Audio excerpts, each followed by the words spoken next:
Hello and welcome to the Last Word on Spurs. We are your multi-award winning Tottenham Hotspur podcast, and we return on the back of Everton beating Tottenham in the Premier League. If you're with us for the first time, you can find us on iTunes. We're on Spotify. We're across all major audio platforms. We're, of course, on X. We're on Instagram. We're on Facebook. And we're on Blue Sky too. And we do return for, as the listeners and the viewers would say, therapy. Come on in, take a seat. You need it. We need it too. And listen, we'll see what we can do with you. I'm joined by a fabulous top tier panel on Last Word on Spurs that are going to guide you, take you through where we quite are as a football club. And I must just say this, that we're in a situation as we do record the show here where we're quite simply not sure what is going to come during this recording of Last Word on Spurs. We may very well not have a manager at the end of it. We may very well have a manager at the end of it. But all I can tell you is to do whatever we can for you in this next hour and a bit as we try and offer some therapy to you wonderful, amazing people out there that support this show through thick and thin. Like I say, I'm joined by the wonderful broadcast extraordinaire Russ Williams. I'm joined by Patrick Tyrant. I'm joined by the returning wonderful Adam Osper from Sports Finance, returning to Last Word on Spurs. Look, have to start, if you don't mind, with a bit of housekeeping to the show, because that we always feel there's a need to just bring a level of calmness to Last Word on Spurs. We have to start with the very, very sad news on this show that over the course of the weekend, we're deeply saddened to learn of the passing of our former player, Gary Brook. And that was following a lengthy battle with illness. Our thoughts are with his family and friends at this impossibly difficult time. Russ, I know you know this player fairly well. An important part of Spurs' back-to-back FA Cup wins in 1981, 1982. Gary was just only a sub for both the final and both replays, coming on 3 times. And for those that are watching the show, they'll see an image of him here threatening the Man City goal. Russ, let's start with you. The sad loss of Gary Brook. What would you like to say upon his passing? Well, you know, obviously, Rick, on behalf of all of us, all the viewers, all the listeners, it's incredibly sad. 64 is a young age to go. But Gary, I remember watching him play as people of a certain age would. And you're right, we did win the FA Cup in 81 and 82. And Gary was part of the squad. I mean, this was the squad of Ozzy Ardiles and Steve Archibald and Steve Perryman and Glenn Hoddle and Maxie Miller, Graham Roberts, Tony Galvin, Ricky Villa. And you're right, Ricky. He came on 3 times as a sub in those 2 finals and the replay and made, as you can see, contributions. Low centre of gravity, very stocky player, pretty quick, heck of a shot on him. And all the players who played at Spurs at that time and the fans worshipped Gary Brook, because even though he wasn't a regular starter really for Spurs, he was such an important part, if you like, of the team and the setup, which was a lot different to what it is today. Obviously, it's a different game. But I can tell you one thing, he'd certainly be in our squad if he were young enough and able today. And it's so sad, and we send our condolences to Gary's friends and family, and thank you for the memories, and God rest him. Thank you so much. And you know what, like I say, this show is going to be tricky to navigate and tricky to do, because quite honestly, as I said at the top of this show, we're not quite sure what may come during this recording, after this recording. It's just the nature of Spurs. We have to roll with the punches. And I will just say, at the top of the show, I want to say again to Jason McGovern, who was due to be back for this show. Jace, unfortunately, I had a family bereavement earlier in the day, and our thoughts and condolences with Jason as well at this very, very sad time. Jace, we love you very, very much. But yeah, under all circumstances, unfortunately, the show has to go on. What can I say? It's the nature of Tottenham. Look, I will just say at the very, very top of this show, it has been a turbulent last... where do you start? I want to say a turbulent last 4, 5, 6, 7 years, but I'd say it's been a turbulent last 48 hours where Tottenham obviously went into the game with the news breaking on Friday evening that Dominic Solanke would be out for what looks to be now weeks rather than months, which has been confirmed by Ange Postecoglou. On top of that, before the game, we now understand that Brennan Johnson and Yves Bissouma are also going to be out for what has not been confirmed as extensive periods, but we'll get more updates as we get it. That takes Tottenham current absentees to 10. But look, I'm going to tell you that forget the absentees and the players that are out. What we witnessed in those first 45 minutes at Goodison Park was simply and utterly unacceptable. Unacceptable. And I've said that far, far too often on Last Word on Spurs in the course of the last 5, 6, 7 years. And it does come straight from the very, very top and goes downwards. And I will tell you on this show, we are going to cover what you can call of a boardroom we've got. We're going to cover where we are on Ange Postecoglou's future and what the rest of this season holds, where it just feels based on the opening 45 minutes, Tottenham's season is imploding before their eyes. Before I get Pat and Adam's thoughts on the game and Russ's as well, here are the match facts and stats from that defeat to Everton in the Premier League. It ended Everton 3, Tottenham 2. 12 shots from Everton to Spurs' 11. 6 apiece in terms of the shots on target. 27 touches in the Everton box to Tottenham's 23. Everton out-battling, out-fighting Tottenham, definitely in that first half alone. 24 tackles to the 19. 33 clearances to Spurs' 20. Keeper saves Kinsky, the busier of the two keepers, 4-3. Everton, 9 interceptions from Tottenham's 4. Spurs, 64% possession to the 36. I feel like that massively weighs in favour of Spurs in the second half after Everton were 3-0 up. And Everton also matching and excelling on the XG, 2.25 to 1.42. Adam, thank you so much for coming back to the show. I have to apologise to the guests for bringing them on at the moment, such as the nature of the sad times at the moment. Look, Everton do beat Tottenham for what is their first time in over 12 years that they have beaten a Tottenham side in the Premier League. It means Spurs have only gained 1 point from a possible 18 in their last 6 Premier League games. The late rally, I'm sure, for many doesn't change what an absolute horror show of a first half performance it was from Tottenham, which I can't entirely excuse by this growing injury list. You know, Ange did switch to a back three that many would argue could have led to even more of a battering, given the 3-0 scoreline at half-time. And there were times in that game, we actually said it off air, that it felt it had similar traits to that Newcastle United defeat under Stellini, where simply the players didn't seem like they knew what they were doing. They didn't seem they were playing for the manager. And overall, it leaves Tottenham in the Premier League. Spurs leave and finish the weekend in 15th place in the Premier League. They are currently 8 points off the relegation zone, and they are 14 points away from the current top 4. I can hear people saying, shut up, Rick, while you've been mentioning the top 4. But I just want to kind of give you a guidance there as to how far away Tottenham are from what the club normally see as a target in the top 4. Sticking with the game first, what did you make of that overall performance, if you can even try and put it into words? I need to unmute you, Ed, from your end, if you can. There you go. Over Just to you. To be clear, Rick, I've got that thing again where I'm on a delay. So we're going to have that thing again when I think I'm like 5 seconds off you now. What we'll do is we'll let you come in here and we'll let you maybe go back onto another browser. Go for it. Well, yeah, I'll speak quickly and then I'll jump off. Honestly, I think I said this off air, and I'll be pretty honest. I turned it off after half an hour due to my complete lack of interest. The bit I couldn't work out from the very beginning, I didn't quite understand why you went to 3 at the back. It didn't really make much sense to me when Davis was actually back fit. Why would you not just lob Davis as a left back and then carry on with Gray and Dragusin as centre backs? 3 at the back just massively exposed everybody. I mean, it was just embarrassing. They were just like so open. It was just naive. I mean, I suppose we're going to come later on to my thoughts on where the problems lie, right? And this is just on the game. Yeah, I mean, so, yep. Just tactically naive. It was what I expected, basically. It was what I expected. It was like, and it's been the same for a good year now. We are so easy to cut through, whether we're full strength or not, right?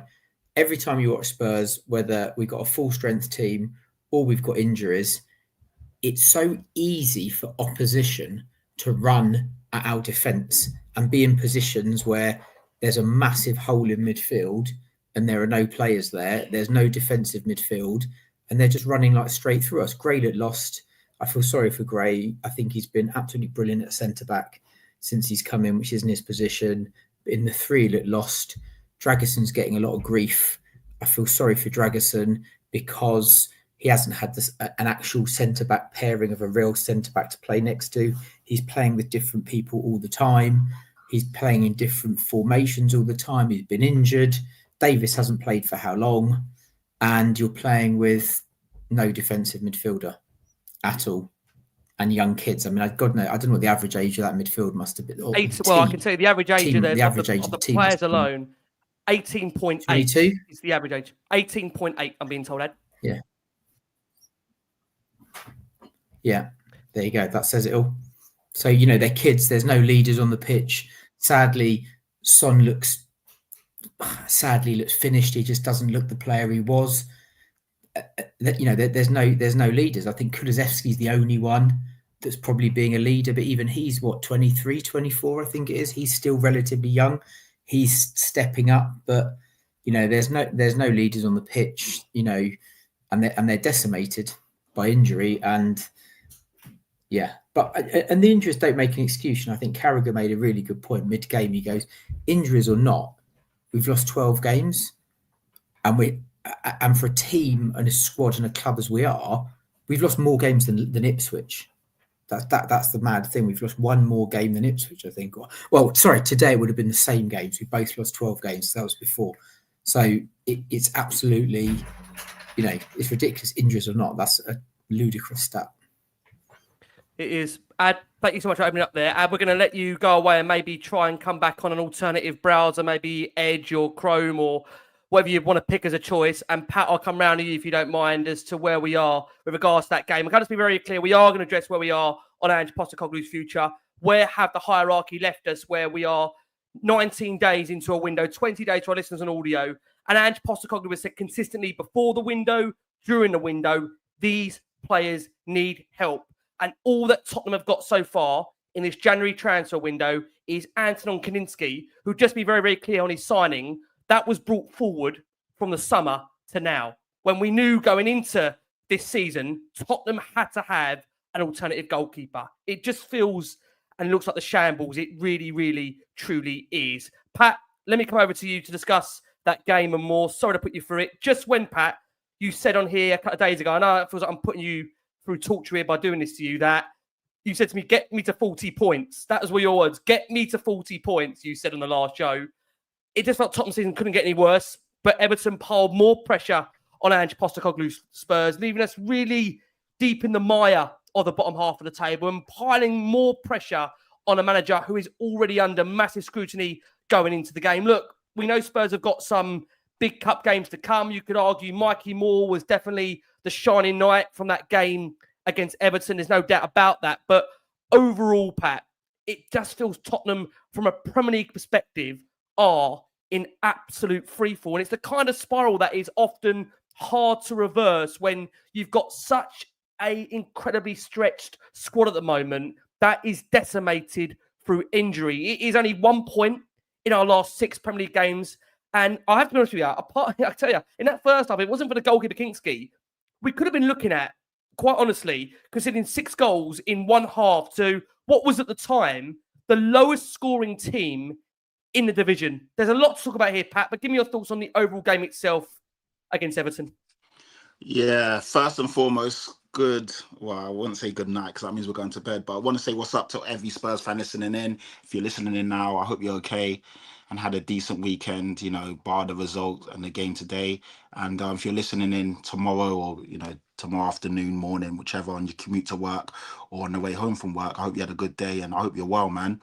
As a community and as a family, I think these are the times where we need to stick together, because what we're seeing and witnessing and feeling right now is shambolic, man. And I just want to basically give a level of realism, because I still feel there's people out there that are just stuck in cuckoo land and got their head in the sands. And at the moment, we are in freefall and we're so bad. And I've been saying this for a while. I've said the manager's crap.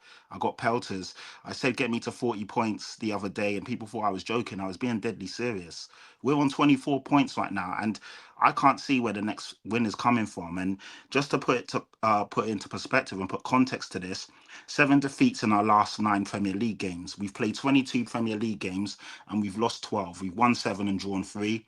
Only Southampton with 18, Leicester with 14, and Wolves with 13 have lost more games than us.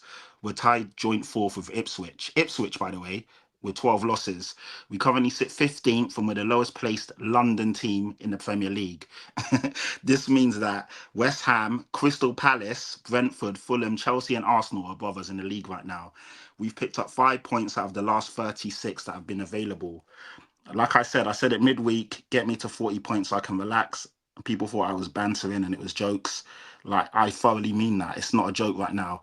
We're on 24 points. Like, 40 points feels like a pipe dream. I just don't know where this club is at and what's going on. No matter who we play at the moment, we're second best. Even Tamworth took us to extra time. And obviously that was a courageous performance from them. The magic of the FA Cup. That's a game you love to see. That's a game that you love to watch. You know, football can be beautiful and can bridge the gap and the divide between or amongst superstars and part-timers and semi-pros and all of that. But not as a Spurs fan. That's great for the neutral. Like, watching Tottenham right now is fantastic if you're a neutral, open, end-to-end basketball. But if you're a Spurs fan watching that, you're like, what the is going on? We're so naive. We're so open in the middle. Players that have been stinking for a year, 18 months, players, and they miraculously, you know, become alive again. Dominic Calvert-Lewin, who hasn't scored in like a year, is now twinkle-toeing and sending defenders one way then the other and scoring goals. And no matter who we play, we make them look like superstars. And irrespective of the injuries, I know we've got, you know, we are decimated with injuries, but I'm sorry, the teams that we're playing and teams that we're losing to, that team that we're putting out as in our starting 11 is still predominantly better than the opposing team. But we just have no fight, no backbone, no character. The manager's clueless. Again, he changed things up today, but that meant that players didn't know what was going on. And again, I looked at this. I said this the other day. I was joking, but I actually wanted to look into it. You know, when I said to Ricky, get me to 40 points so I can relax, and then obviously Ricky said, really? And basically I said, when's the last time we won back-to-back games? I actually checked it out and it was September. September's the last time we won back-to-back games in the Premier League. We beat Brentford 3-1 at home on the 21st of the 9th. And then a week later, we beat Manchester United 3-0 away. Since then, we've not won a game back-to-back. That is shocking. Like, we're almost in February. So that's like, what, 4 or 5 months ago? That shows how bad we are. We are literally sleepwalking into a relegation scrap. It's not a joke. I kid you not. Like, we are that bad right now. And a lot of people are saying give Ange time. I even said the other day, I don't want him sacked. I'm sorry, I'm done now. Yes, like, it's enough is enough. Do you know what I mean? How much can you take? When do people wake up and smell the coffee? Like, this guy isn't it. And if we persist with this, we will literally be fighting Southampton, Leicester, and Ipswich to stay up. Everton look better than us. Everton are 4 or 5 points ahead of us, and they've got a game in hand. Admittedly, that game in hand is against Liverpool, but we were 3-0 down at half time. And like Ricky said, if it wasn't for Kinsky, it could have been 5-0. If you take the chance that Son should have scored, that's 5-1. We are that shit right now. Like, we're a joke. And I'm scared to play Leicester next week. I just can't see us winning a game right now. And again, to put things into context, when we sacked Conte, we were 4th. When we sacked Jose, we were 5th. When we sacked Nuno, we were 8th. Pochettino got given, the boot when we were 14th. Right now, we're 15th.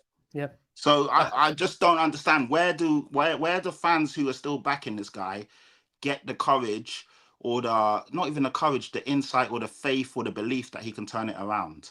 Like, it's so bad right now. Pat, we are going to come on to Ange Postecoglou soon, but I think Pat's stolen my stats.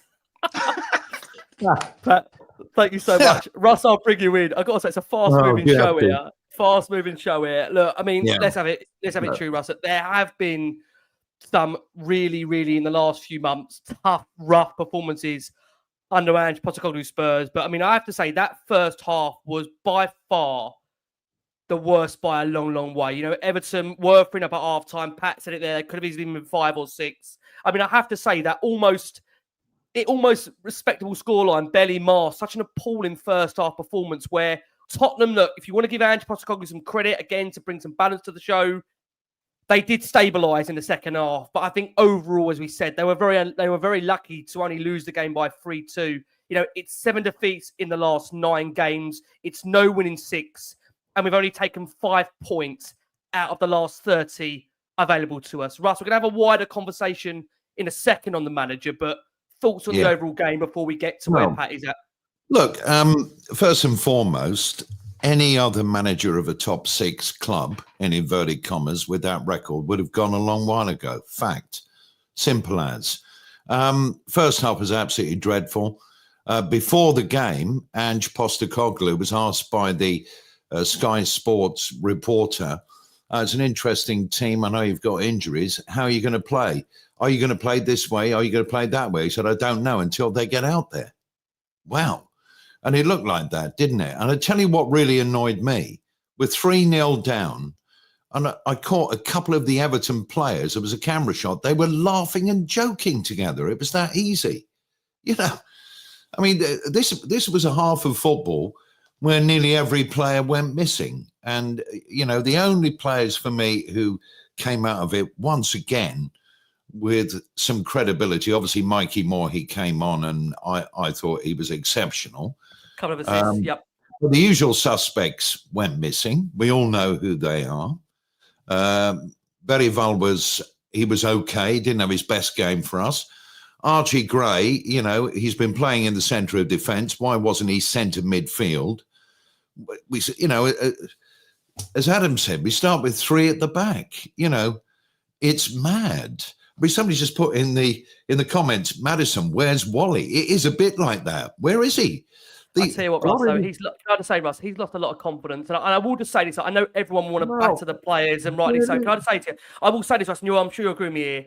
These players that are available, they are not a representation of Spurs' league place. You know, I think, listen, rightly so, you have to give players grief. You know, I think, and let you come back on this point here, Russ, but I look at these players, they look, just to me personally, they look absolutely devoid of confidence. They look like they're really lacking some kind of instruction, some guidance, some help, some focus. And there is only so much Ange Postecoglou can do to prep the team. And I do appreciate that when you lose Dominic Solanke in the build-up to preparation, that is not easy. It isn't not easy. And again, Madison made this point actually after the game that Richarlison wasn't 100% fit. But I have to bring it back to this point. Russ, you're totally aware and agree with you. Players did go missing. But I look at the players, Russ, and they are crying out for guidance on the field. Is that fair? No, not really. I mean, a lot of them are international footballers, Rick. They don't need to be taught how to play football. A coach is there to tell them the way he wants them to play. Is he doing that? Is he doing that? Demonstrate their skills. Well, clearly, if he is, they don't understand it. And from what I've heard, the coaches do the coaching. Ange just says, I want them to do that, and then shoves off. I mean, you know, this is not a training ground Conte or Mourinho or countless other managers. These are professional footballers, handsomely rewarded by the football club, our club, that they play for. And we are charged a fortune to go and watch them play. You know, we are paying for T-bone steak and chips, gold leaf T-bone steak and chips. And they're serving up, along with the manager and the coaching staff, egg mayonnaise sandwiches on the pitch. You know, it's a world apart from where it should be. And there are players who are not playing well. Dragusin seems, I mean, goodness only knows what's happened to him. It might be a confidence thing, Rick. You have to question Sonny. He had 2 chances in the first half when we're a goal down. Two seasons ago, he'd have banged them in. No question. It's not happening for him. Has he lost a bit of pace? Well, there's weeks between him and Mo Salah. So explain that. I don't think you can. You know, Pedro Porro, really? Is he a top class fullback? Probably not. Fair play to the new goalkeeper, Kinsky, who's come in. I mean, it's like the Alamo for him in most games. You know, he's done okay. You know, Brennan Johnson, injured. I know we've got injuries, but we do seem to have a bunch of weak players who just keep getting injured. Far more than other teams. And there's got to be a reason for it. But I don't think it's acceptable to blame the injuries for the position where we are now. I said it before on the show. I've said it online. We have lost with a full strength 11 to quite a few teams, and we've been knocked out of sight. So it's not just the injuries. Has the club supported the manager? We'll come on to that, I'm sure, in a minute. I think we could all argue that no, they haven't, although Tottenham's net spend in the last 5 years is 423 million, I think it is. I mean, Adam obviously is football finance man. But, you know, there is multifaceted problems at our football club. And unfortunately, I don't see anyone, including the chairman, who's got the multifaceted answers. That's the mess we're in. Yeah. You know, Russ, it's very hard to discriminate you saying there. And look, the reality is that it is 9 Premier League wins only in 9 months. That stat can't be getting away from.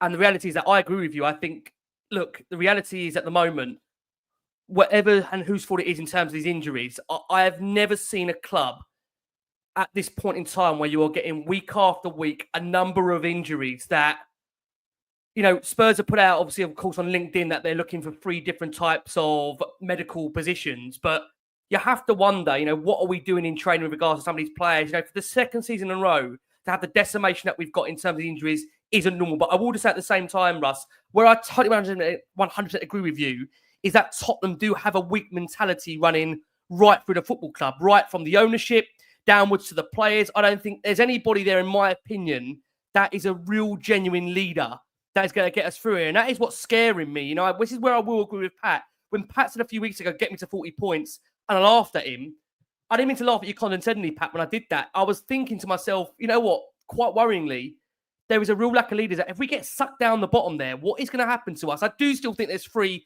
worse teams than Tottenham, but you can't keep losing every single week. And I will just say, as to come over to you, look, we're going to have our say shortly on Ange Postecoglou's future, but it does feel like, to be clear, he has his faults, but we know where the problems stretch far beyond him.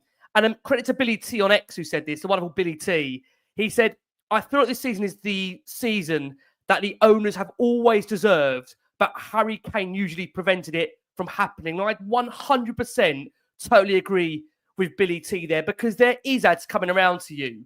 When we look at the very top of the football club, a complete and utter mismanagement from the very, very top, that there's been successive mistakes made in terms of the transfer market, the managerial appointments. And this man, I think it goes all the way back to Mauricio Pochettino, where many felt he should have backed him way before he sacked him, when Pochettino called for the rebuild that he never got.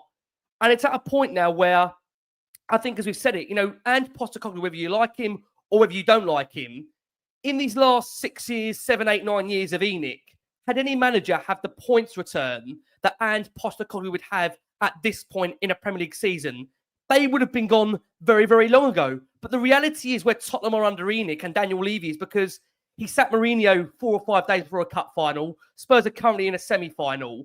Everyone realises it's the same cycle time and time and time again. And we've come to a point now, I had to bring you in, that I just honestly think whoever comes to Tottenham in next, I think the job has got such limitations that I don't think anybody can be successful here. I really, really don't. And I've sat here in the last few weeks and I've criticised the fact that I don't think we've seen enough from a coaching perspective under Ange Postecoglou. But I really, truly think that I do not think this job is achievable to any relative success, whether that's the top 4 or a cup, given what the current managers are having to work with and the constraints they're working at them. Is that fair for me to say that? Yeah, I agree. I mean, so you know, there have been a few things this season that have happened, right, that I think, you know, rung alarm bells. You can go back to the first game of the season against Leicester. We pumped them the first half, and then the second half they came out and we were all over the place and we melted. And that has gone. Every single time we've been under pressure this season, we've absolutely melted. And for me, like in any top business, it comes from the top. Your culture, how you set a business, everything to do with it comes from the top. Lloris, some of the snippets from his book said it all. We got to a Champions League final, and before we got to the Champions League final, we'd already been given a watch to say, well done for getting there. Not winners. Well done for getting there. And then afterwards, no one was gutted. The other thing is, someone put on Twitter better than what Billy T said. We built the Ritz, but we run it like the Premier Inn. And that's the best way you can think about Spurs. The reason why we don't have winners is because we don't buy winners. We never buy top quality. We buy young kids who might be good, somebody who might make it, a youngster for 4 years' time, or our third choice because we didn't quite get the top person. Now, look at Man City, and I'm not talking about the money. I'm not talking about the money and what they can afford to pay. They've been decimated by injuries, and we are 2 weeks in and they've signed 4 players. And they haven't gone and spent 100 million on a player. They've gone to Eintracht Frankfurt and bought a player. Average, what you'd say, clubs where we can easily go and buy. They've clearly had a plan and a strategy to get them into a position where they're okay. And, you know, Conte said it, whatever you think of him, when he came in, everything's comfy. Spurs buy these players. You go to the training ground, it's glorious. They got slippers, they've got their own rooms, they've got gowns. They're getting paid more money than they were before. Everything's easy. Everything's comfortable, but there's none of that leadership to go on and win. And as I said, it goes back to the Leicester game, and you see it. And you see it amongst the players. They shit themselves visibly as soon as they go a goal down. And then coming on to Ange, and we're going to talk about that. The main thing is, like, I'm the same as you. I'm so worn down drained. Let's get another manager and I can't be bothered anymore, because it's 18 months over and over again, rinse and repeat. So I was like, do you know what? Just give him time. I'm happy to see him out another season just to see what happened. But I think that was the last time I was on here I said that. But it's got considerably worse. And I know from speaking to people through my work that the injuries are in part down to how we play and train. And he hammers them with his sprints and stuff like that. And we know how stubborn he is, because you see how prickly he is in interviews and how he responds to stuff, right? And snaps, because he can't be told. It's his way or nothing. And he won't move. I was told that when he went into Spurs originally, he went into the medical team. He goes, be prepared for a lot of hamstring injuries because it happens early on with my players. Right. Okay, well, if that's happening and you're in a position like you're in when you got 8 players out, say, why aren't you changing what you're doing in training to say, do you know what? I'm going to preserve Solanke. I'm going to preserve Kulusevski and whatever it might be. Rather than saying, oh, yeah, do you know what? Let's slog the shit out of Solanke because we've got no one else and he gets injured. So there's multiple problems. We'll talk about it a bit more because on Twitter we've seen loads of this. It's like, well, there's no point getting rid of Ange because Levy's the problem. They're both the problem at the minute. It's not like, right, you've got to keep one and get rid of the other one. They're both a problem. Yeah. And it's not like, well, we have to keep Ange because it saves Levy. Yeah.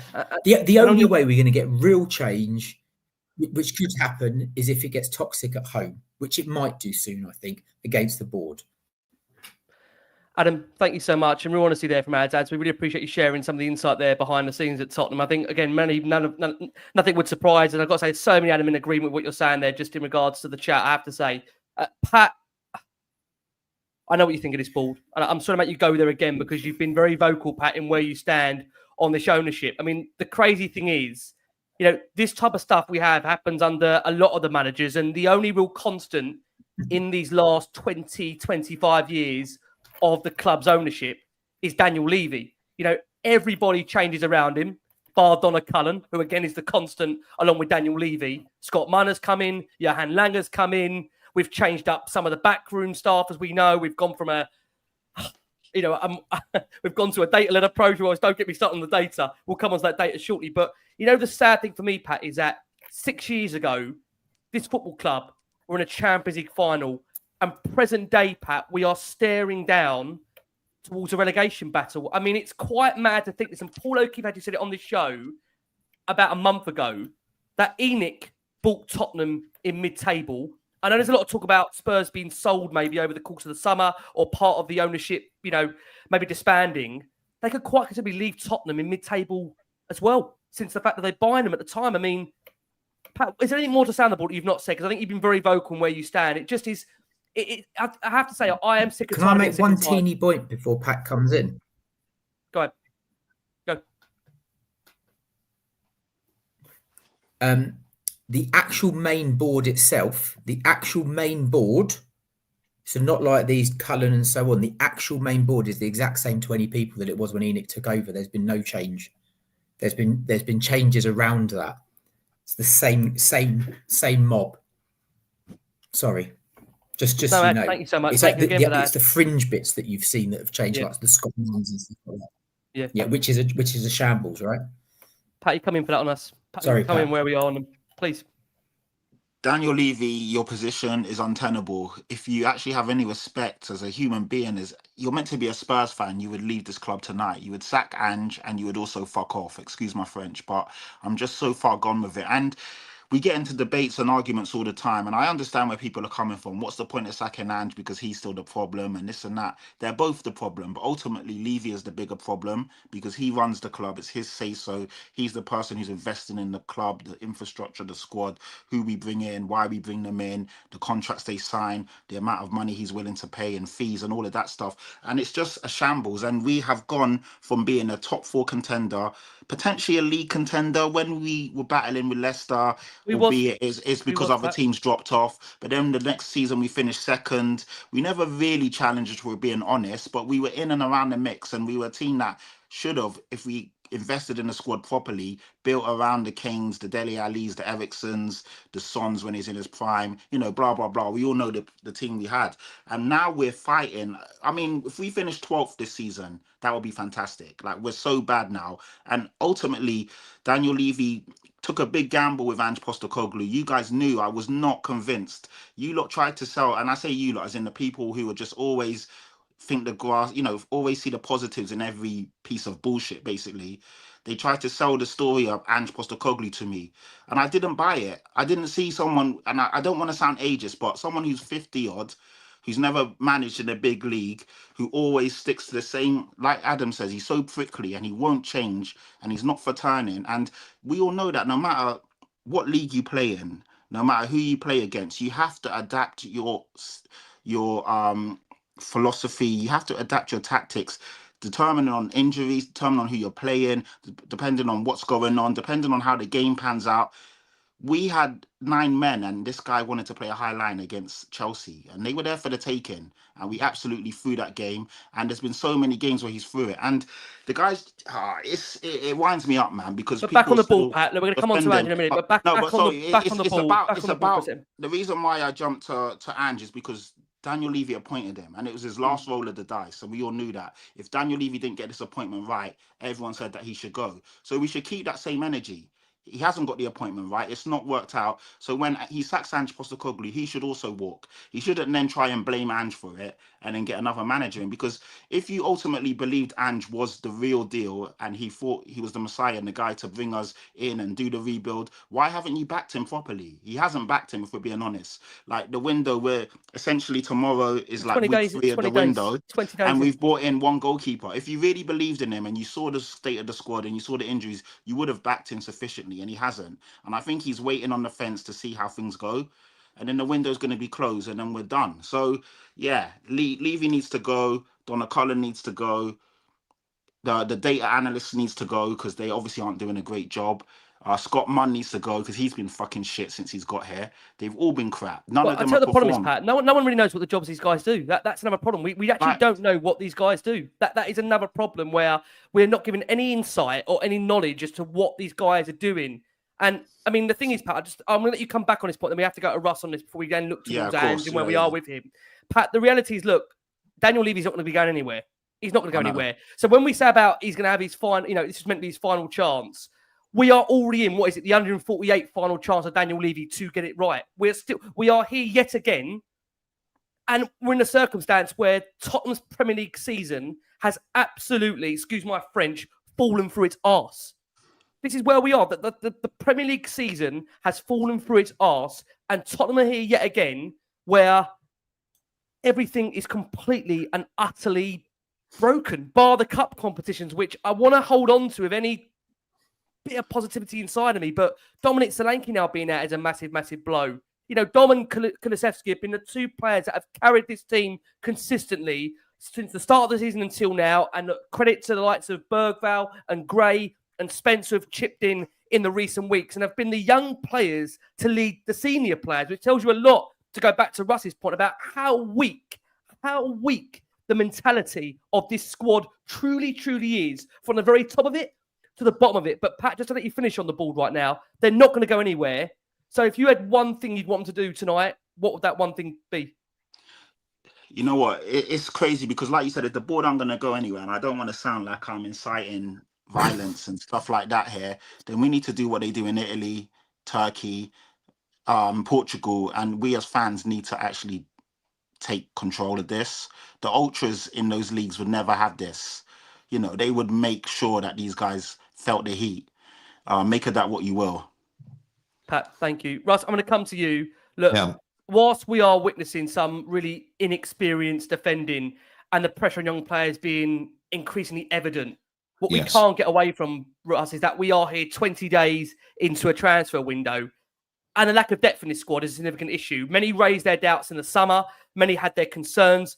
And I mentioned that point. This problem hasn't just emerged. It's been the result of years of neglect on building a strong squad and being active in the market. It's about being proactive rather than reactive. And we are beginning to feel the massive consequences of this now. You know, we're going to throw money at some mug to come in and potentially take this job for the next 4 months of the season. The reason why I'm saying it, just to be clear, is that I said it on X before we came on here.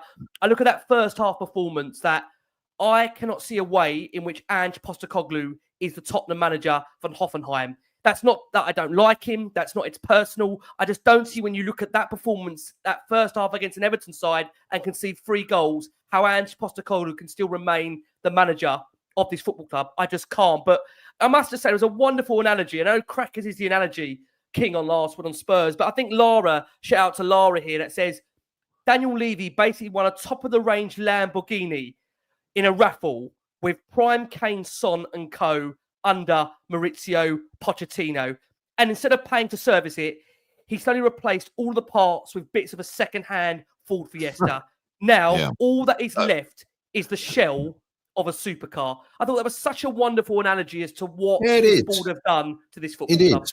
But, you know, look, ENIC is a cult, and they don't want us as members. You know, as Adam said, they've got the same board that they had when they came in all those years ago. They've got a string of managers and players who've gone through the club. And, you know, there is no other industry that readily rewards failure like football. There really isn't. And I find it utterly baffling. And in fact, I think a lot of clubs are getting wise to it now.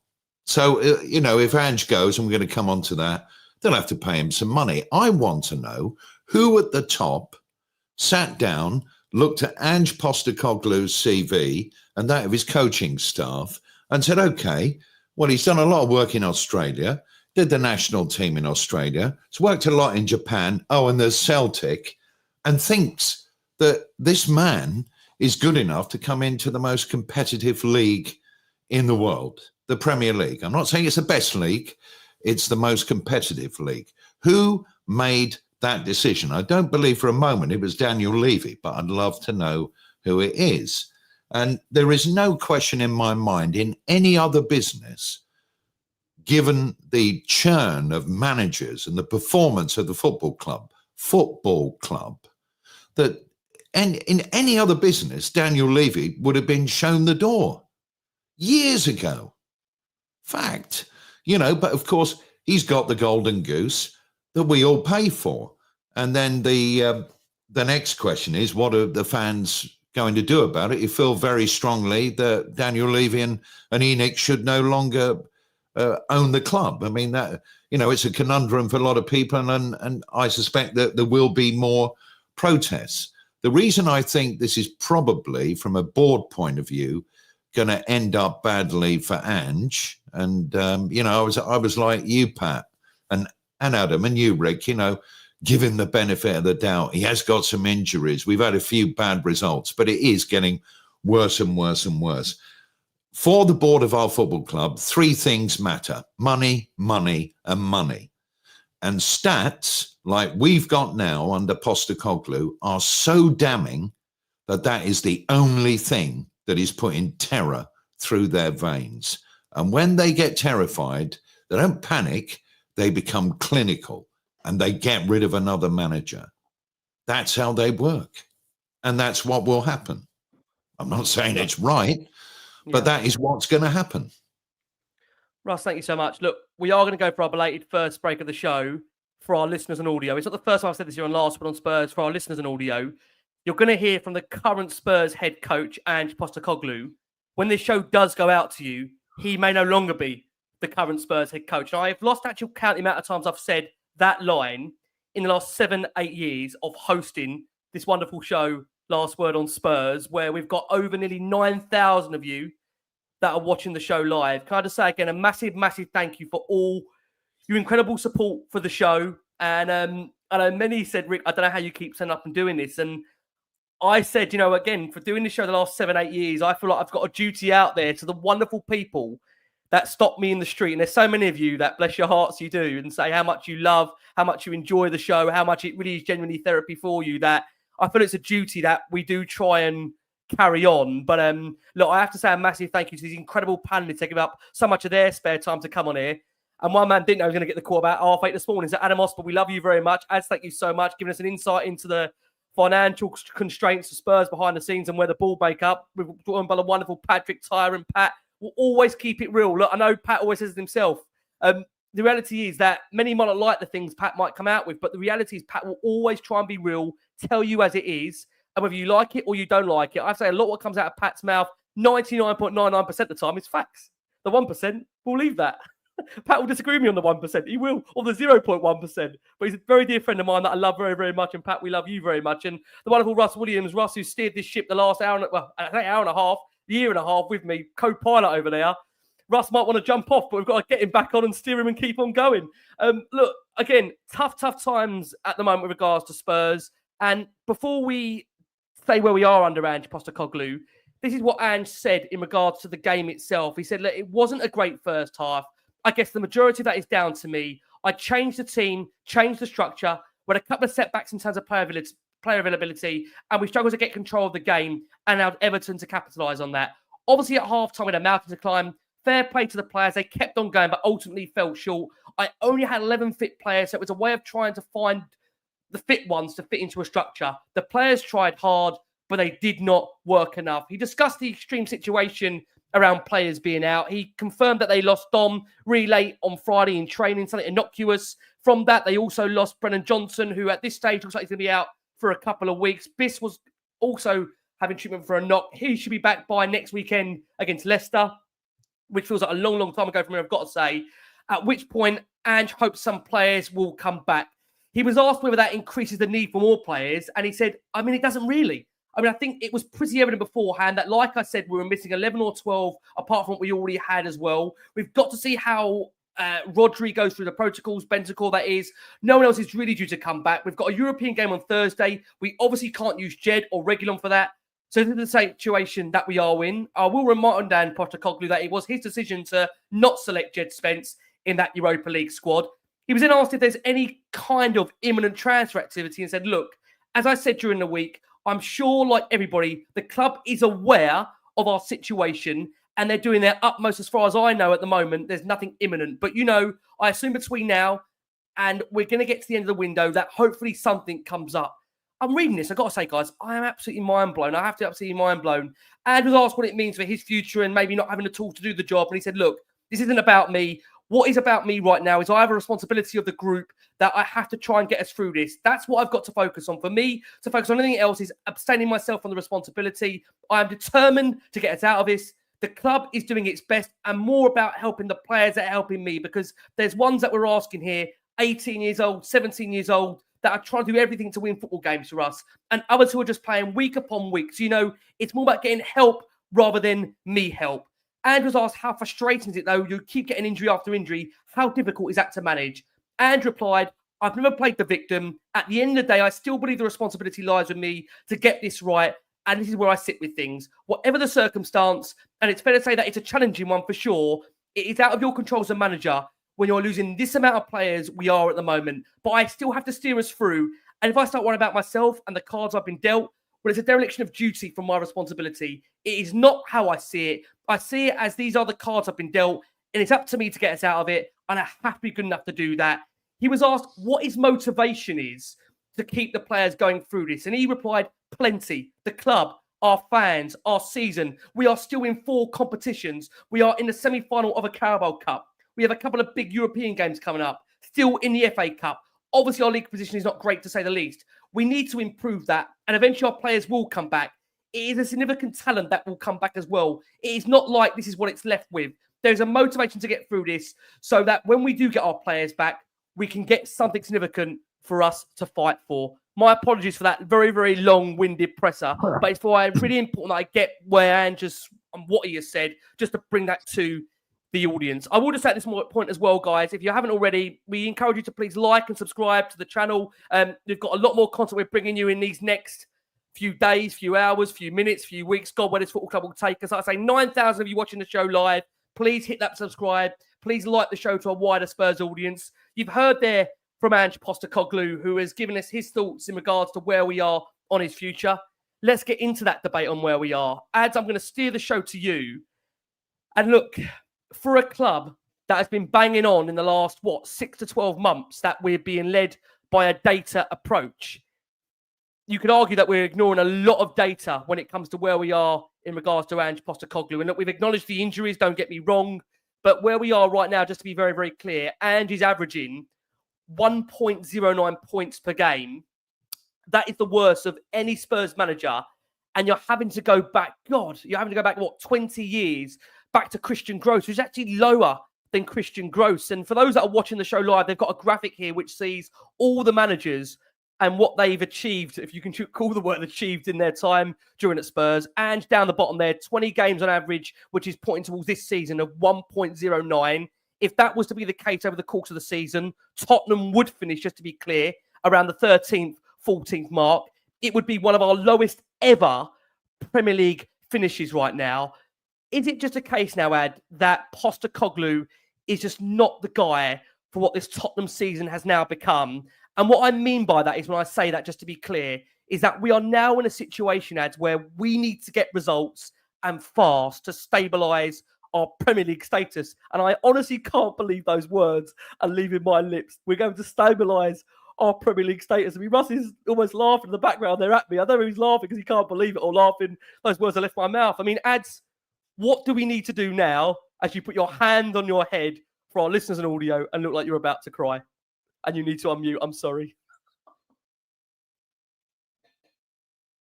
I'm not going to cry. I'm not going to cry. Just listening to that listening to that press conference, like, there are a couple of things, right? In Ange's defence, yeah, and I'm not Angeing or anything like that before I start getting pelters. In his defence, he absolutely always takes responsibility. He never throws his players under a bus at all. Today he comes out, he did it the other week, he's all on me. And whatever people think about that, within the dressing room, the players will respect that because he is basically protecting them. Yeah.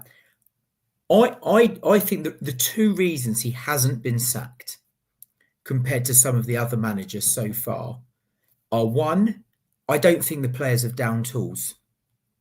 Personally, I know we were shocking in the first. I know we got a delay, Red. But the first half. Yeah, no, the first half was shocking. However, he's got them in at half time and he's got a reaction out of them. The Newcastle game, we got a reaction out of them when we were poor in the first half. And then, a couple of other games. So I think he is still getting a reaction out of them. And I think the fact that so many players are out injured will be getting him time. If we were full strength in this moment, he would have been absolutely gone. I have no doubt. Probably 10 games ago, if we were full strength and this was going on and we were like 9th. I think the fact that everyone can sit there and go 13 players are out, you can mask it. But I think we're at the point of no return now, because I'm sitting there and I think Pat said it right at the beginning. I'm sitting there thinking, I genuinely don't know who we're going to beat. I don't know when we're going to win a game. I don't know. I'm worried about Leicester, and everyone will be thinking, right, we can get at Tottenham. And then the other side of it is, Carragher is laughing at us today, going, what is going like? Because there's just a hole. And I remember when it happened again when Nuno was in charge under Arsenal, when we got pumped there was just a massive hole in midfield, and we were laughing at him then, and it's the same today. So I think, you could have injuries, but you could be a bit more tactically savvy and not go so gung-ho. And even you mentioned it just now, Spence isn't in the Europa squad. Everyone thought that was weird at the time. It looks even more like completely delusional now as to why you would do that. But then I think Ange's undoing is going to be his stubborn sort of arrogance that that we said before. Like he's sort of arrogant when he gets questioned, as if he should be respected because he's done it in sort of crap leagues type thing, and he's not really humble. And I think that's going to be his downfall, as well as tactically, we're really, really easy to play against. It's fun to play against us if you're the opposition now, because if you're playing Spurs, if Spurs are 3-0 up, we might still get back in this game. And that is not a good place to be. I sit in the stadium and I'm like, if we get to 5, I reckon we're okay.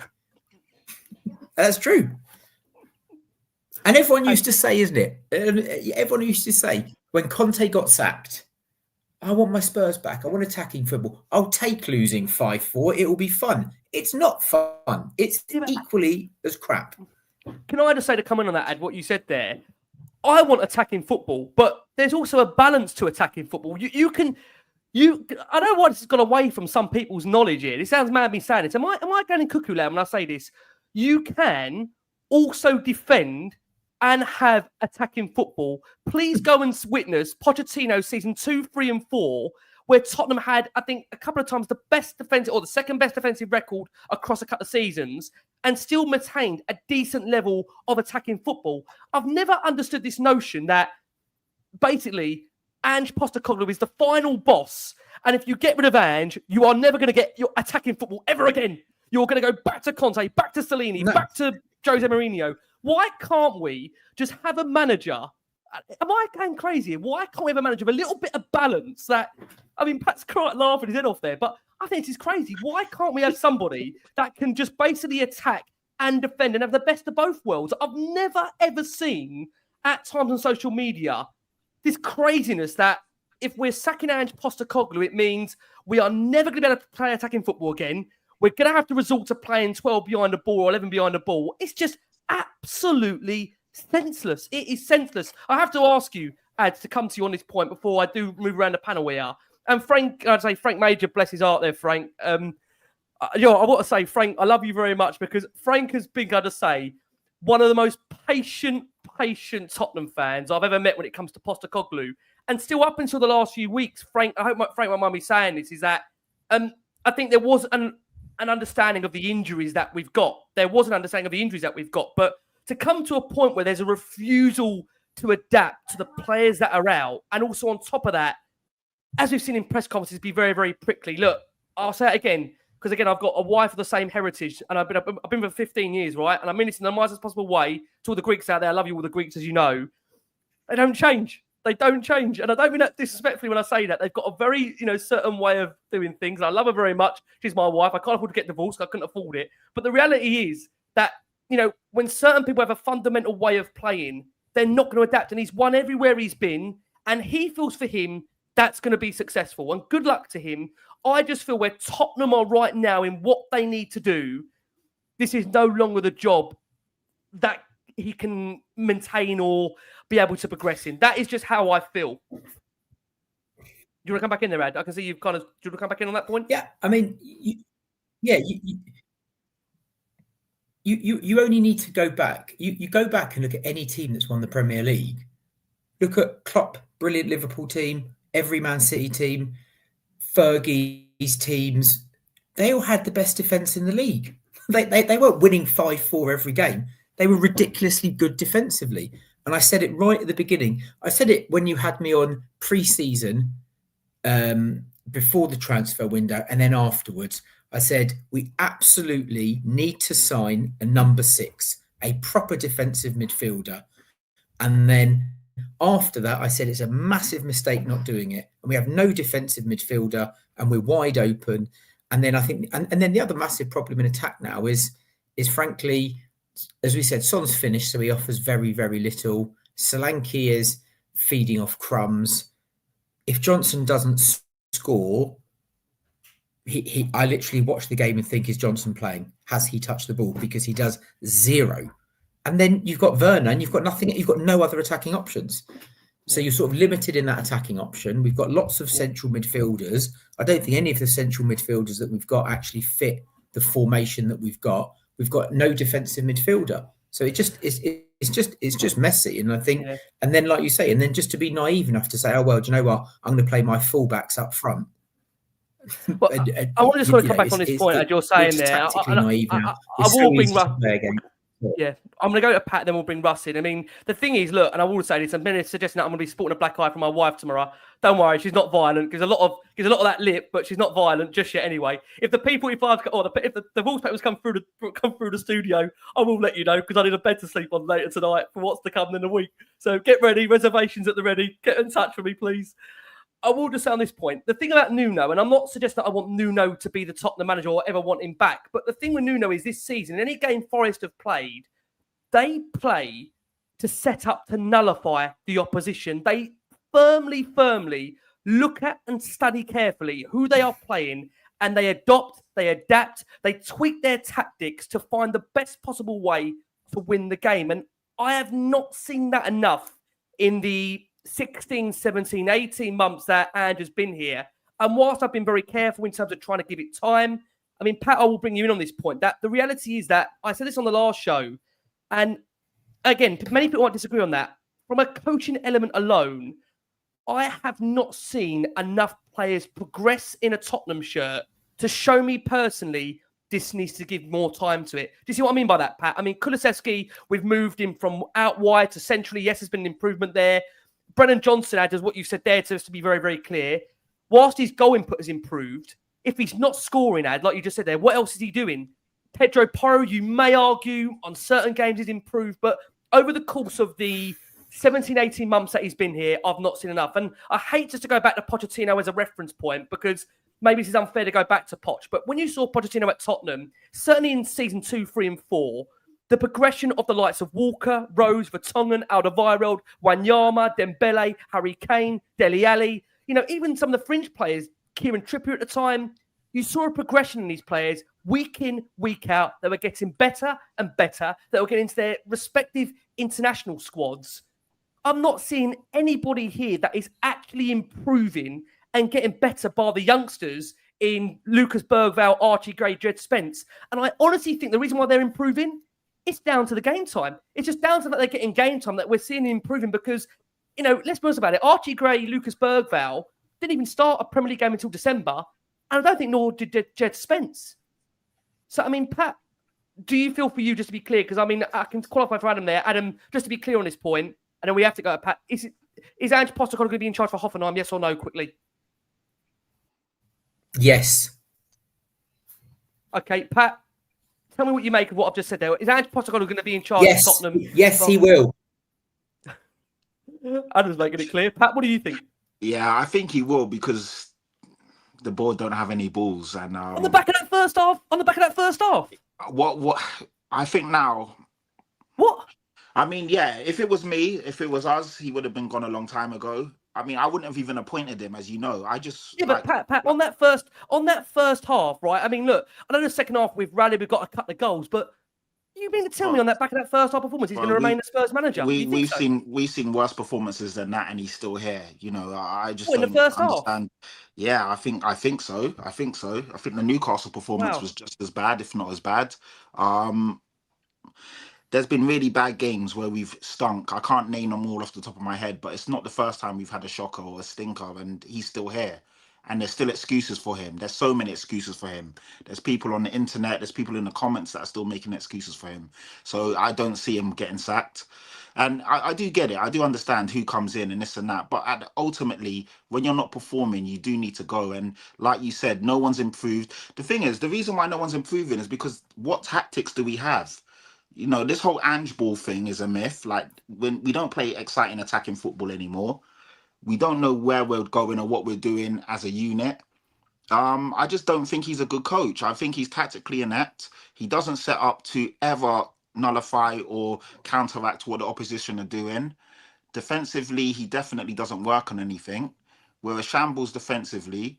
We're a mess. We're a mess from top to bottom. And I understood the whole mantra and ethos of giving them time and this and that. Man to man, sorry to interrupt you. You genuinely think he's going to be here for the Hoffenheim game? You think that? Yeah, I do. I mean, who do you think? Do you see the board sacking him right now? I don't. I can't see a way behind that. We've had injuries and I'll get Russ's take in a second. I can't see, Pat. And listen, again, I'll just call it as I see it. Yeah. And I've been very, very patient. Too effing patient as a Spurs fan for a very, very long time. I can't see on the back of that first half display against an Everton side that haven't beaten us for 12 years. I think haven't been 3-0 up since 2012 against Tottenham. I can't see how any manager survives that. Vicky, Maybe I'm going crazy. Everton had only scored 15 goals all season. Up until that's what I mean. That's what I mean. They scored one manager, Pat. Yeah.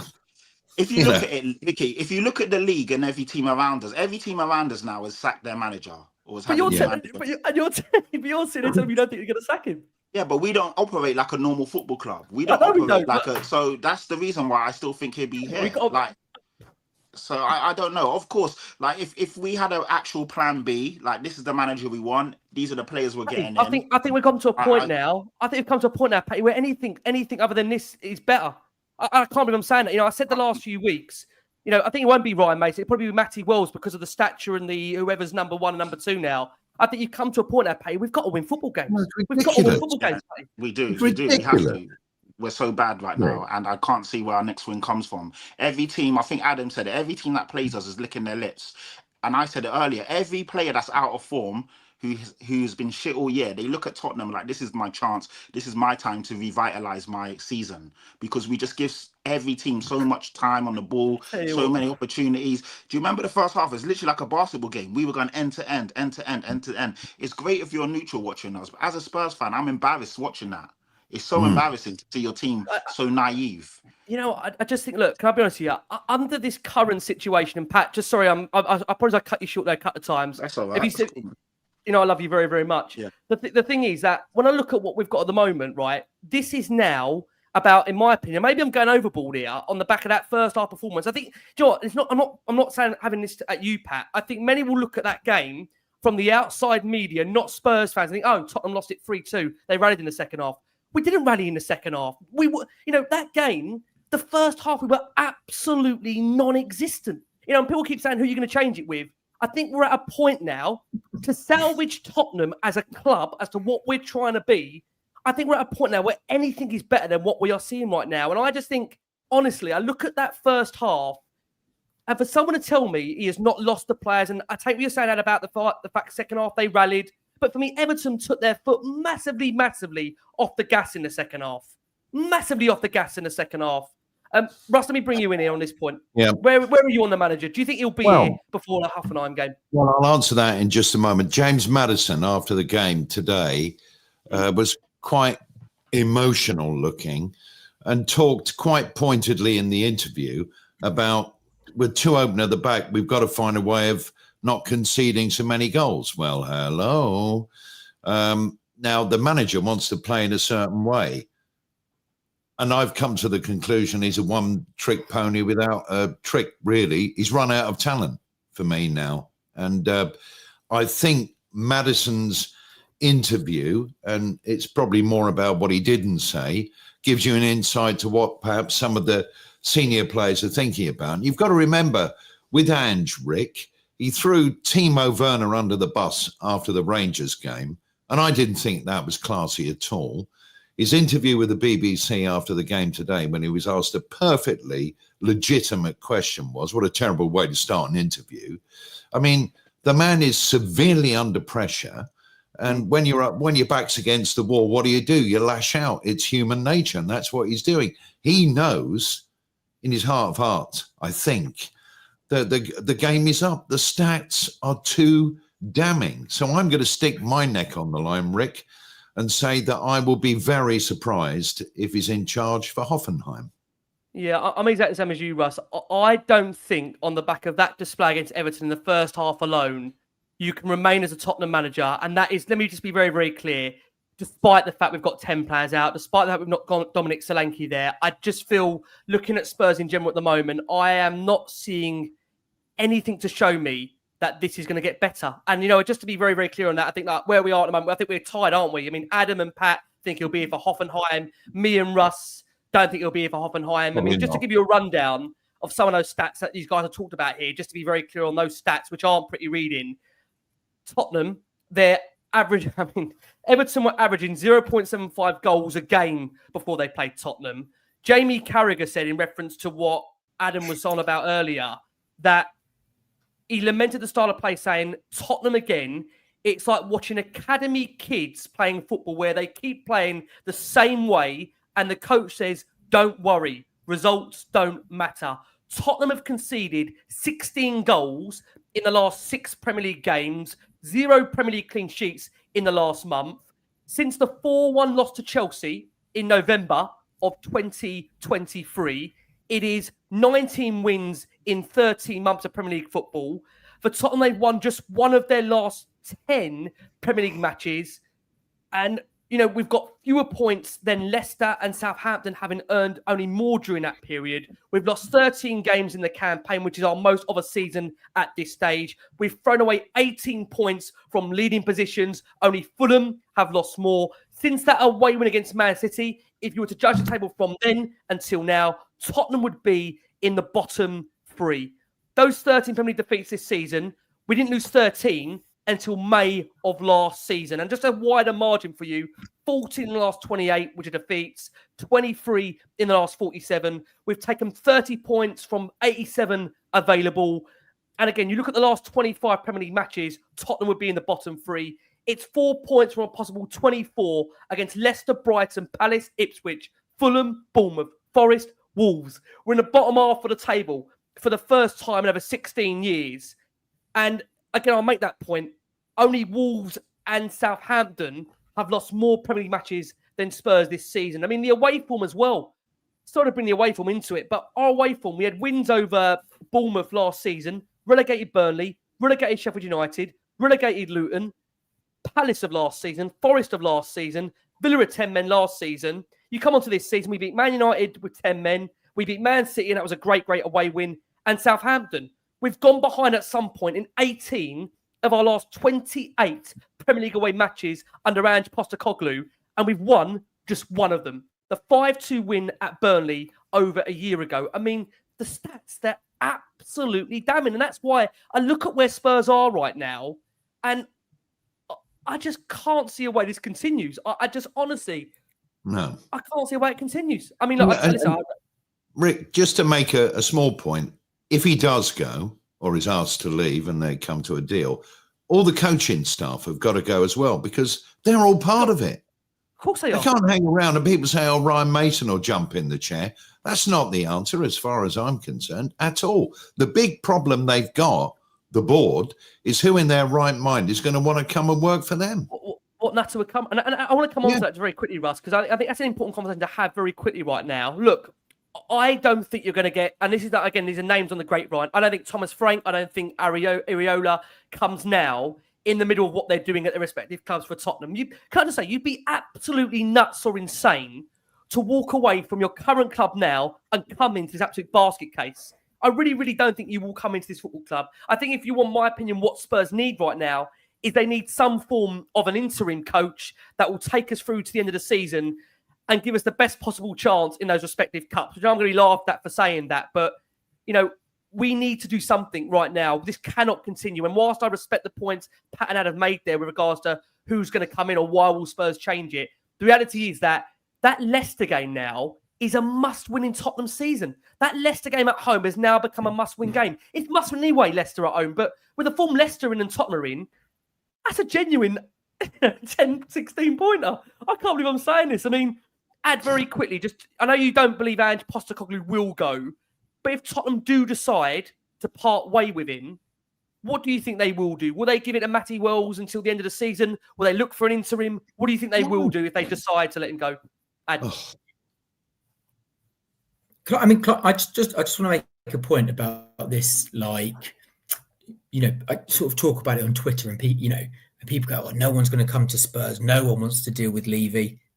All of that is complete nonsense, by the way. People have got this in make-believe fantasy world.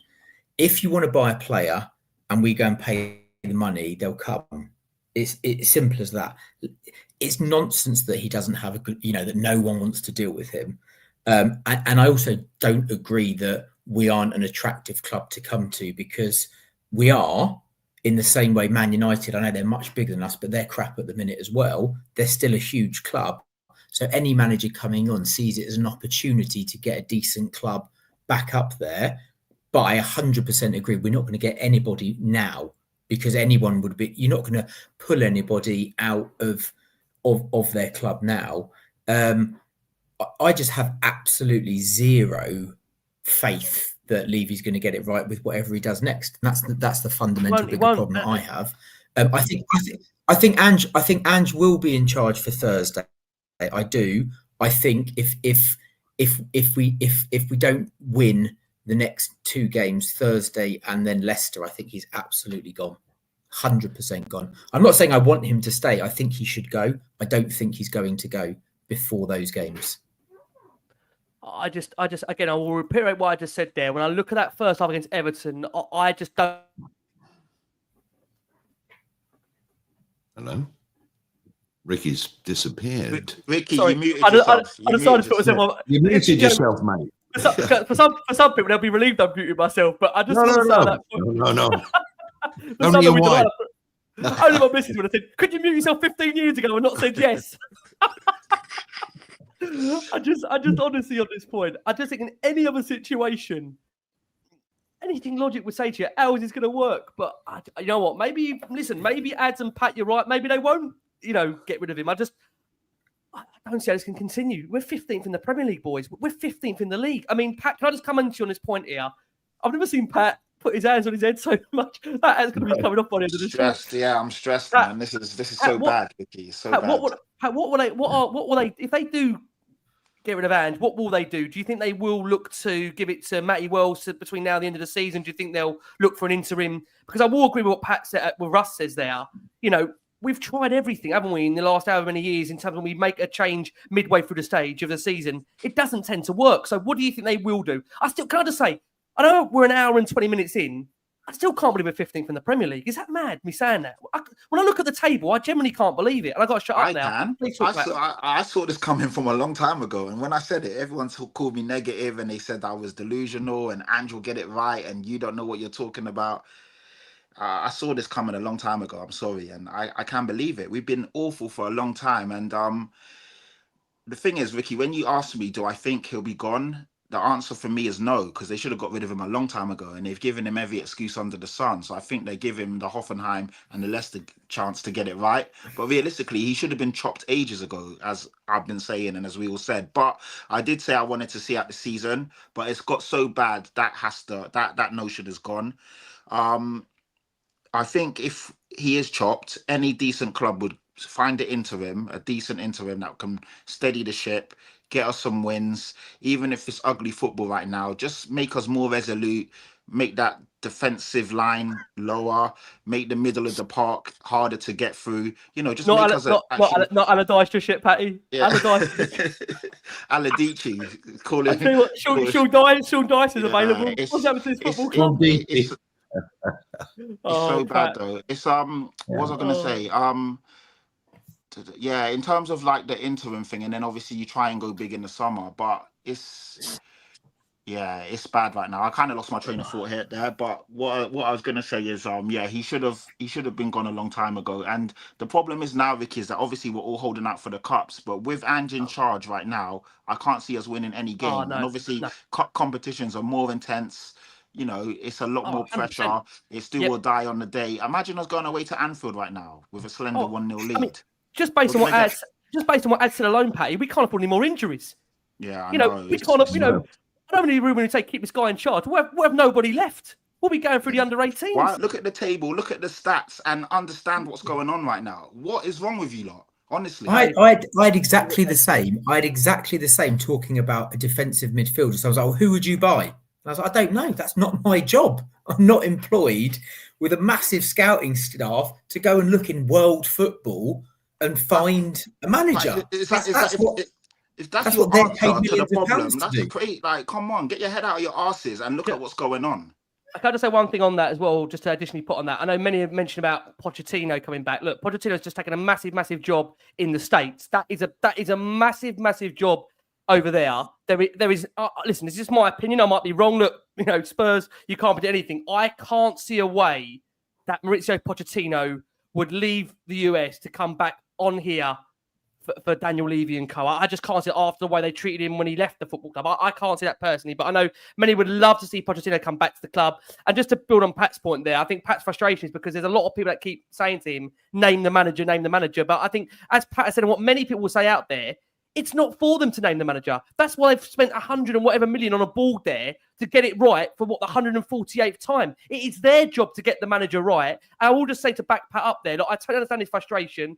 And I'm sure Pat will just say in his calm light of day that he doesn't mean to swear, he doesn't mean to be offensive or whatever, but it is frustrating when you're asked the same question over and over again to name a manager, where it's not your job, Pat, to name a manager. Just be clear and let you jump in that, Pat, very quickly. I've named so many managers previously, so it winds me up when people keep asking me. I've named so many different managers, but at the end of the day, I'm not a scout, and I'm not going to trawl the internet looking for names. I don't know right now who will come in and who should, but I do know that there's probably 16 or 15 managers in the Premier League right now who are better than Ange Postecoglou.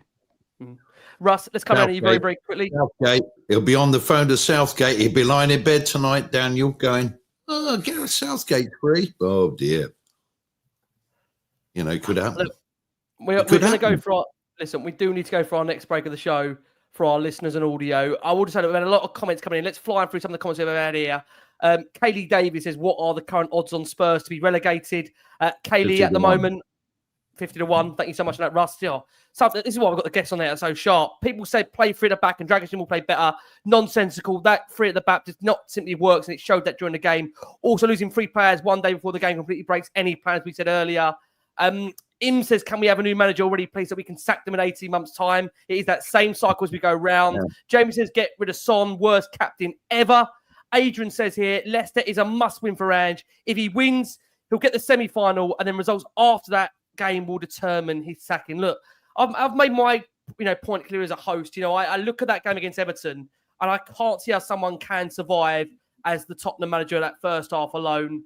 And the guys have different opinions on that. Look, we are going to squeeze in our last break of the show here for our listeners on audio. Look, we have got over 12,000 of you that are watching the show live. Thank you so much, as always, for your incredible support for Last Word on Spurs. I will just say this again. Look, it's raw.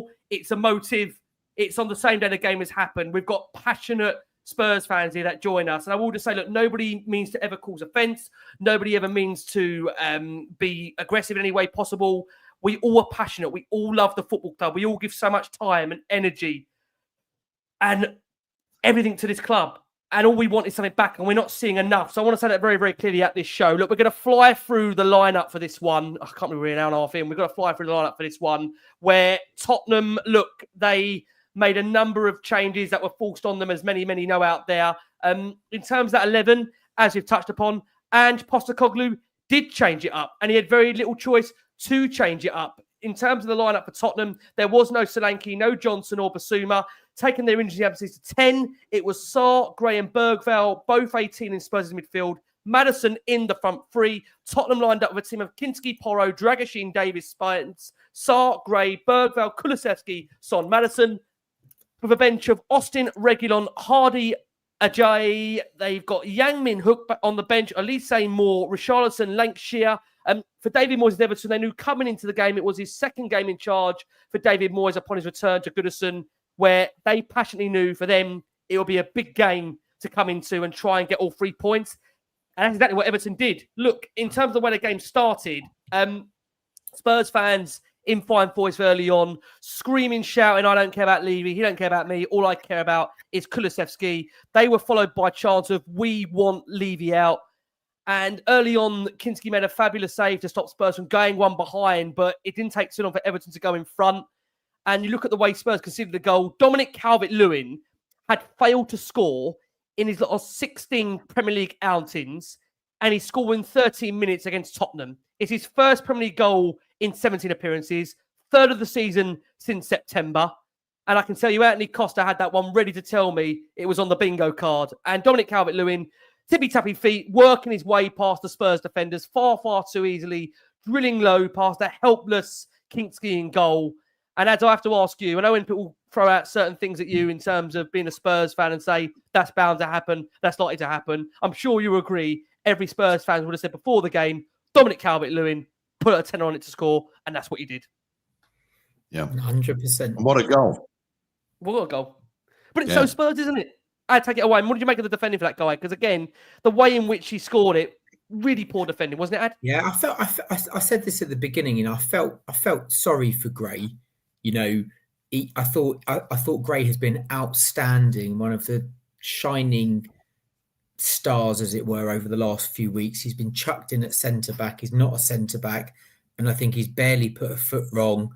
But that three at the back massively exposed him, and he got done by twinkle toes. But again, it was like, I mean, just when you watch the whole build up, you know, look at, I mean, even if you look on there now, there's 2, 4, 6 Spurs players, and there's 2, 4, 6 Everton players, and you're like where is everyone? Where's the rest of the team? And you hear it all the time. It's like you watch team and you're like, where is Porro? And he's like, he's nowhere near the defence because he's up front somewhere. He's been told to go. I mean, look at that there. Look at that there. You've got Dragerson, who's meant to be a centre back. Got Day. Yeah, I mean, and Sarr's been woeful this season. Frankly, I mean, I think he gets a bit of a break because he was good last season. He's been absolutely awful this season, pretty much all season.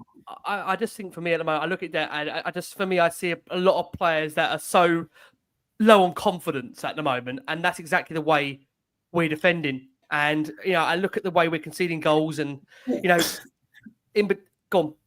No, but what you just said there is part of the problem, right? You know, when you're low on confidence, you know, dig in. You know, make yourself a bit more solid, make yourself a bit more hard to beat. Keep it rather than right. We're just going to go gung ho, and then just try and score and then get exposed. And it's obviously what's happened time again. Me as well. Well, we say we miss Bentancur, and I got to say to you on that point with Bentancur. For me, you know, again, he's been very up and down this season. I think that he's one of Spurs' better players. But I look at everybody, like I've said, in the course of Ange's tenure.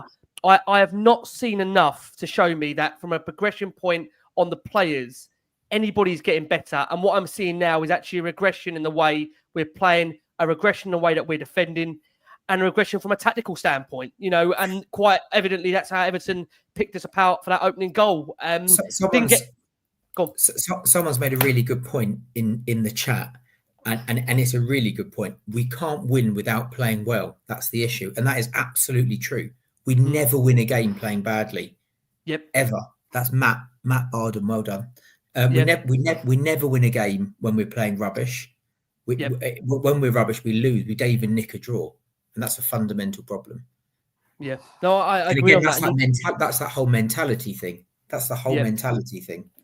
I will just say for our viewers and watchers of this show that this is where the therapy might not be so therapeutic because we are having to go through the goals. So this is where I have to just say for the watching audience where you're going into treatment right now for whatever you're going to be being put through. This is the painful bit, all right? This is where they might want to say, look away now, please. But we have to go through this to get to the better stuff at the end. I can't see when that better stuff comes.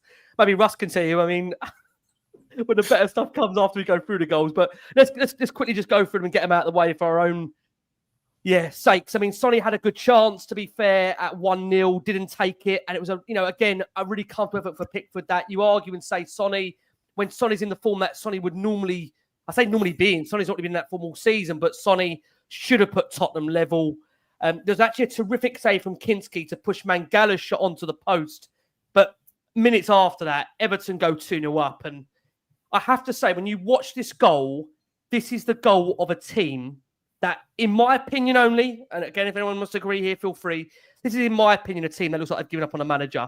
You know, Ndiaye picks up the ball from just under the halfway line, as many will be able to watch this clip that we show here live on the show, he's allowed to run with it, unchallenged, completely unchallenged, and then score.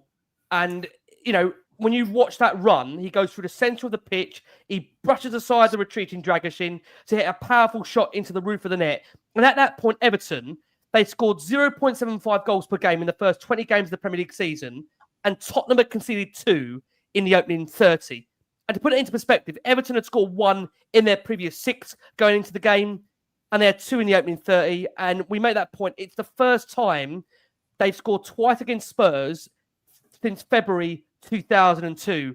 And this is an Everton side that failed to score in 5 of their last 7 games, and they've scored twice. I mean, Russ, when you look at that goal and the way it's conceded, there's nothing you can say, is there, just apart from... No, it's just weak. We don't know what we're doing. We're not prepared to even try and stop things. And almost like a training pitch goal, really, for Everton.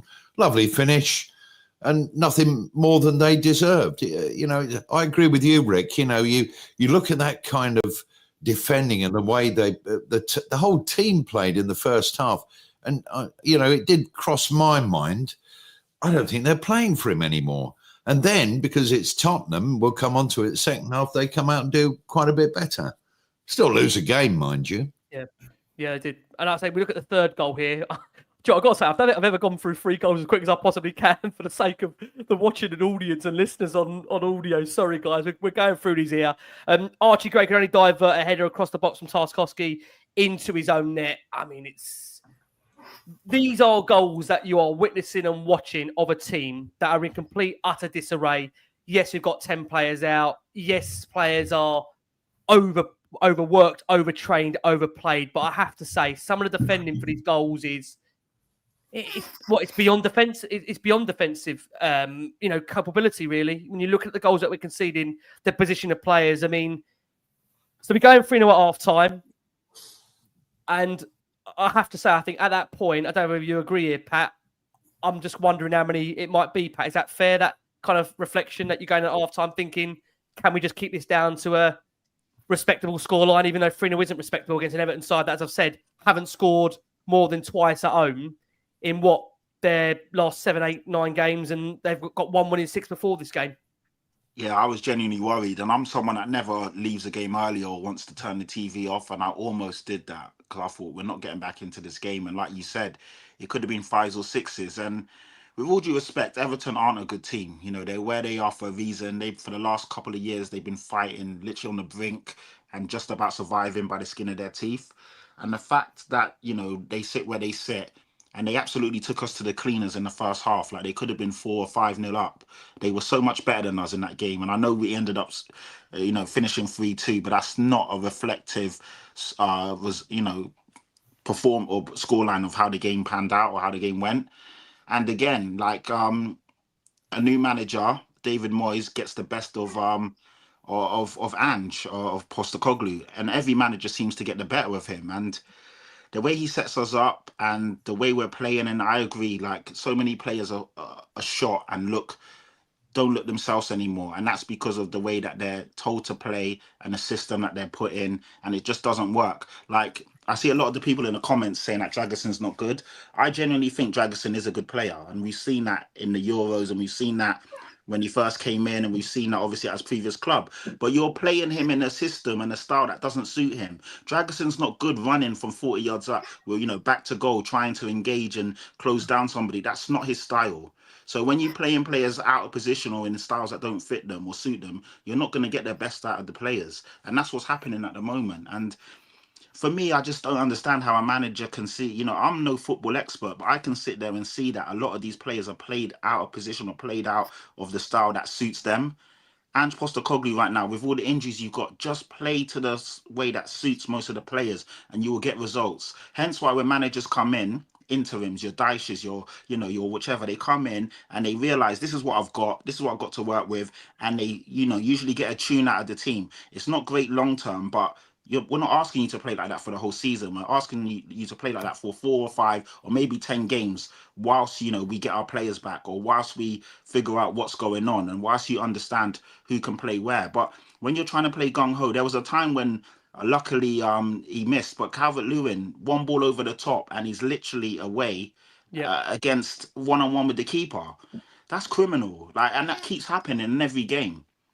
And there's only so long you can keep saying, oh, we weren't this and that, or we had our chances. Every time it's the same crap after the game.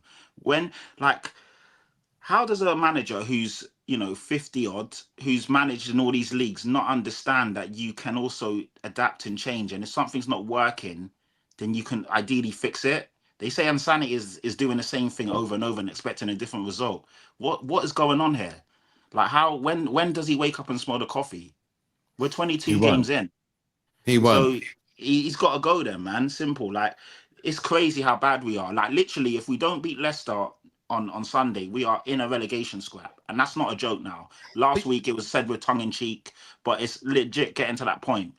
Because every team is picking up points and we're not. But the thing is, it's interesting, Pat, you still think in your mind that he's going to be here, potentially. Yeah, I think they're bored of cowards, and they don't want to admit that they've made another mistake. Because then, like I said, this was their last roll of the dice. And unfortunately, they went to... The problem with the Tottenham hierarchy is that they go so far one way and they don't have balance. You go either super defensive with a Conte, super negative with that sort of manager, or you go all the way up to the other side and you get a Postecoglou who's attack with no sort of any defensive mindset or principle. All I'm asking is for somebody normal. I know, just get us I just want a normal manager that has the same effect on both defending and attacking. I mean, why is that now becoming football too much to ask? Why can't you not? It's not in football. It's with Tottenham. Can't we just have somebody? Can't we just have somebody that puts as much into defence that goes into attack, and you have a balance of football where you can enjoy a decent brand of football, but you also have a side where you can actually enjoy us seeing us defend. I mean, I remember under Pochettino where we would praise a lot of what we saw under Alderweireld and Vertonghen, the way they defended, Danny Rose and Kyle Walker. We saw that, and it's I don't mean to be rude to some of the fan base out there, but I see some opinions that say, well, look, if you don't like Ange, go back to having Conte and Mourinho. But nobody's asking for that. The club have adopted a way now, just to be clear, where they've gone down a certain route. Let's see if they stick to that route. They might deviate, but they've gone now in the academy to play in a certain brand of football that is very much a progressive thinking of football. So whoever comes after Ange Postecoglou, they could still get it wrong. They probably will get it wrong. As Ad said, they'll probably still get it wrong. But the reality is that we're not surely going to end up now with a Conte or Mourinho type manager in the way they play. They're surely going to go to somebody that is playing a progressive brand of football, that does play on the attack, but at the same time can appreciate that you've got to defend as well as attack. And I just don't understand why some out there don't think that's a logical approach. I mean, Russ, am I cuckoo here, Russ? Am I going crazy? No. You win football matches by scoring goals and not conceding many, don't you? So there you go. I thought that's what you do. I mean, unbelievably, folks, that's what happens in a football match. Can be honest, Russ. I forgot what it's like winning for such a long time now. I forgot what it does take to win a game. Exactly. Oh, right, but okay. I think you're right, Rick. Go on, Ed. Go on, come in. Yeah, Pat made another good point where he calls the board cowards, and he's right about that. And actually, if you look, the only time, Levy actually properly reacts to stuff is when there's pressure on him. You look at when Conte had been sacked back end of that season, it was really toxic.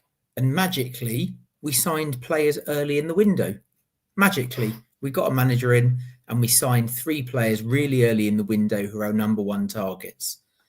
The only time it will change is when it becomes toxic on the chairman so that he has to act otherwise and then deflect the attention away from him. Yeah, I do agree. Look, in terms of the second half, we've got to get through this, guys, for our own mental capability here. Joe, I'm just thinking in my mind. I'm thinking, God, there's Hoffenheim and there's Leicester to come. I think I might need to go away for a week. I think we might need to get crackers back here, Russ, and we might need to call emergency services here for the way we're going to be coming with these games here. Where's TJ Ramini? Get TJ back here. Yeah. Get him in. He can face the music. Call the cavalry. Call the cavalry. Yeah. I'll tell you. Poor Pat. He's only been here for a year and a half. He must have. He's been here for 6-7 years. Poor bloke. Ange, you've been here from the start. Nobody knows this. Adam comes on for the audio days back at 78 years ago. I said to Ad, why don't you come do a few post-match shows? He must think, what am I putting him for? I'm putting him through the commentary post-match show, and I'm putting him through this one. The guy must think, what are you doing to me? Do you really dislike me that much? I'm so sorry, Ad. I'm so sorry. Right, let's fly through the second half, please. I'm currently. Whilst you're talking, I'm currently putting my tickets for Leicester on the ticket exchange because I'm away, thankfully. So if anyone wants them, hook me up. This tells you all you need to know about. This tells you all you need to know about Tottenham Hotspur, right? My Leicester ticket is 60 quid. That's how much it's going to cost you to go and see that shit. Don't tell them that. Had you got no chance of sending them now? God, what have you done to yourself? You should have removed the chairman won't care. Yeah. He won't care, Rick. When people are putting their tickets on the exchange, will buy it. They're getting the money, you know. I tell you. Look, second half, Richarlison replaced Dragoshin. Richarlison, of course, on against his former club. And I have to say this point, and look, many might disagree here. I think you've got to feel sorry for the likes of Gray, Bergvall, Kinsky, Spencer. Those boys, for me, in my opinion, look, they've given absolutely everything for the last few weeks, whilst anything around them is falling apart. And some of those boys are holding it together. Spurs fans, bless our away fans. I can see a lot of them in the actual conversation now. And bless you guys for travelling and coming back. And then watching this, what's wrong with you? Yeah. What's wrong with you people? I love you so much. What's wrong with you? Start shouting to Everton fans, you're nothing special. We lose every week, which is a sad indictment of where we are right now, which is why I do feel this can't continue. It can't. Madison curled an effort well over the bar. Mikey Moore came on for Pat Matassar. And Mikey Moore's emergence, suddenly Spurs were back alive. And we look at the way Spurs got a couple of goals towards the end that made it a more respectable scoreline.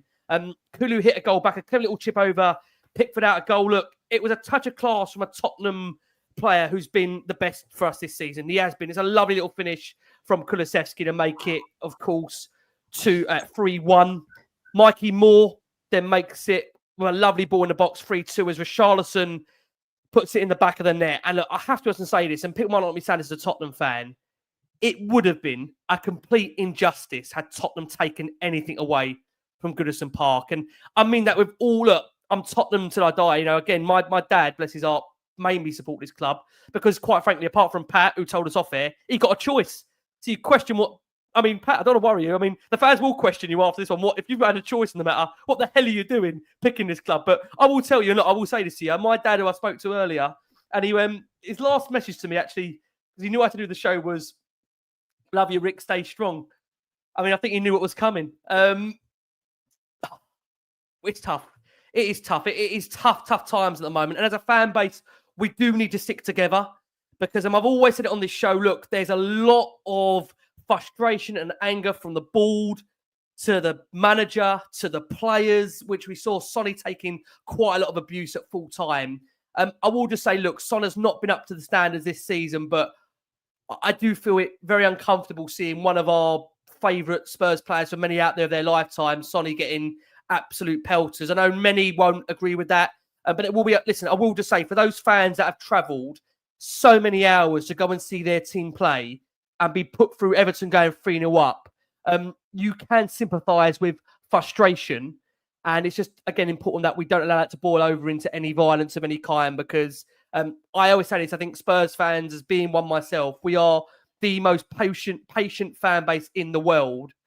But, yeah, we deserve more than this. And I've said that so many times that we deserve more than this. We truly, truly do. So look, that pretty much is kind of where we are right now as we end this show. And Postecoglou is still the Spurs head coach. Myself, I don't think Ange Postecoglou will be here for the Hoffenheim game. I will await further judgment. My co-pilot over there, who still is on board somehow, although we're taking him late on this one. I'm so sorry. No, so late. Okay. Russ, you're the same as me. You don't think you'll be here for the? The chairman will still be there.